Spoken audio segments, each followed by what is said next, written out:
Hello अस्सलाम वालेकुम दोस्तों, कैसे हैं आप। अल्लाह से उम्मीद करती हूँ आप सब खैरियत से होंगे। और मैं आज जो है खैरियत से नहीं हूँ क्योंकि मेरा हैंड पेन है जो रिटर्न हो रहा है। क्योंकि मैंने जो केयर नहीं की, थोड़ा केयरलेस हो गई थी मैं, क्योंकि कल ऑरेंज मैंने खट्टे खट्टे खा लिए थे और थोड़ा बहुत मैंने दवाइयाँ भी अपनी छोड़ दी थी। तो वापस पेन जो स्टार्ट हो गया है मुझे और बहुत काफ़ी तकलीफ़ पड़ रही है। तो दुआ करिएगा कि अल्लाह ठीक कर दे। और ये मैं जो जा रही थी बिग बाज़ार साइड, वर्क रिलेटेड जा रही थी, मैं थोड़ा वर्क से जा रही थी अपने। तो मैं और मेरे हस्बैंड जा रहे थे यहाँ पे।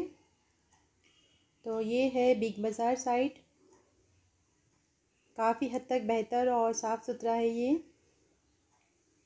और हम जब जा रहे थे तब एक जो जेंट्स थे हमारे पीछे, वो बेचारे आगे नहीं हो रहे थे, बहुत अच्छे थे। तो देख रहे थे कि मैं जब वीडियो उतार रही हूँ तो है, राह देख रहे थे। तो मैं समझ गई कि शायद मेरा वीडियो चल रहा है, इसके लिए जो आगे नहीं हो रहे थे।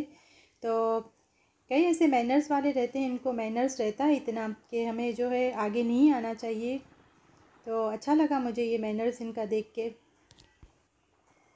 और ये असर बाद का टाइम था तो मैंने असर की नमाज़ तो कंप्लीट कर ली थी। और मुझे जब नमाज़ जाती है तो बड़ा ही अफ़सोस होता है। एक हदीस याद आ जाती है मुझे कि एक शख्स थे पहले के ज़माने में, तो वो वहाँ से गुज़रे, वहाँ गुज़र रहे थे। तो एक मतलब कि ये बस्ती के पास इतना, घर के पास इतना सब रो रहे थे मिल मिल के। तो उनको लगा कि शायद किसी की वफ़ात हो गई होगी, जो कोई एक्सपायर हो गया होगा। तो वो पूछने लगे कि कौन गुज़र गया है यहाँ। तो वो बता रहे थे कि कोई गुज़रा नहीं है। तो इतना रो रहे थे, इतना रो रहे थे सब मिलके। तो बोले कि कोई गुज़रा नहीं है। तो पूछने लगे कि फिर क्या हुआ है। तो उन्होंने बताया कि एक सहाबी थे, उन्होंने बताया कि इनकी असर की जो है नमाज़ चली गई है, इसलिए सब रो रहे हैं इतना। तो मुझे ये हदीस बहुत बहुत याद आ जाती है कि एक नमाज़ जो है उसके छोड़ने पर इतना रो रहे थे, इतना रो रहे थे। तो असर की नमाज़ तो बहुत इम्पॉर्टेंट रहती है, ख़ास करके फ़जर की और असर की। बाकी सब नमाज़ भी रहती है लेकिन ज़्यादातर तो ये दो नमाज़ों का बहुत एहतमाम रहता है। तो अल्हम्दुलिल्लाह से मैं भी ज़्यादा यही ध्यान रखती हूँ कि फिर नमाज़ के बिना जल्दी निकलना नहीं चाहिए। और जब भी मेरी नमाज़ का टाइम का फिर जाती है तो मुझे ये हदीस जो है याद आ जाती है। और नमाज़ का एहतमाम तो हमें सबको करना ही चाहिए, क्योंकि इसके बिना तो कोई है ही नहीं। लाइफ बहुत फास्ट जा रही है और नमाज़ का एहतमाम तो करना ही है। तो मैं भी नमाज़ पढ़ के ही निकली थी और मगरिब तक तो इंशाल्लाह घर पे पहुंच जाने की थी मैं। तो ये मेरा सफ़र का था, ये टाइम तो मैंने बता रही हूँ आपको। और जब फिर मुझे चाहे जाना था, ये एंगेजमेंट में भी जाना था। और ये देखिए रात का हमारा डिनर टाइम था, दोपहर की मैंने बिरयानी यहाँ रख दी थी और मैं और मेरे हस्बैंड जो है ये सब ले आए थे। ये हाफ़ प्लेट जैसी मंचूरियन थी और एक मसाला डोसा लाए थे और एक सादा डोसा लाए थे। तो ये जो हमारा था डिनर टाइम, हमने 3 पर्सन ही हैं हम तो आज घर में, क्योंकि मेरा बेटा उसकी फ़ैमिली के साथ बॉम्बे घूमने गया है। तो हम भी यहाँ इंजॉय कर रहे हैं रेडी खाना खा के।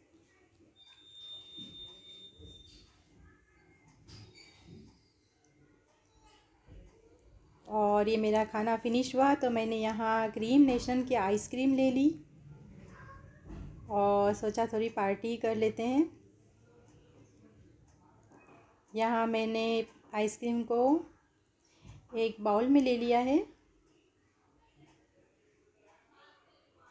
कभी कभी ऐसा करना बहुत अच्छा लगता है, थोड़ा इन्जॉयमेंट हमारा भी हो जाता है। और फिर ऐसा खाने के भुगतना भी बहुत भारी पड़ जाता है मुझे तो, क्योंकि हैंड पेन में मुझे ऐसा नहीं करना चाहिए, इतना ठंडा और खट्टा। तो मैंने ये कर ली। और इतने सारे ड्राई फ्रूट्स जो नट्स पड़े थे मेरे पास फ्रीज़ में अवेलेबल, वो भी मैंने डाल दिए ऊपर से।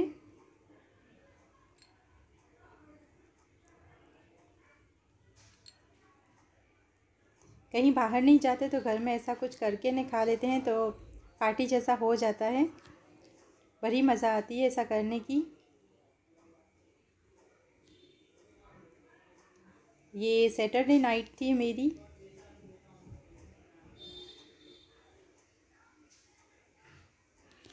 मैं और मेरी बेटी ने दोनों ने बहुत इन्जॉय किया आइसक्रीम को। ये मावा मलाई आइसक्रीम थी जो उसने ले आई थी।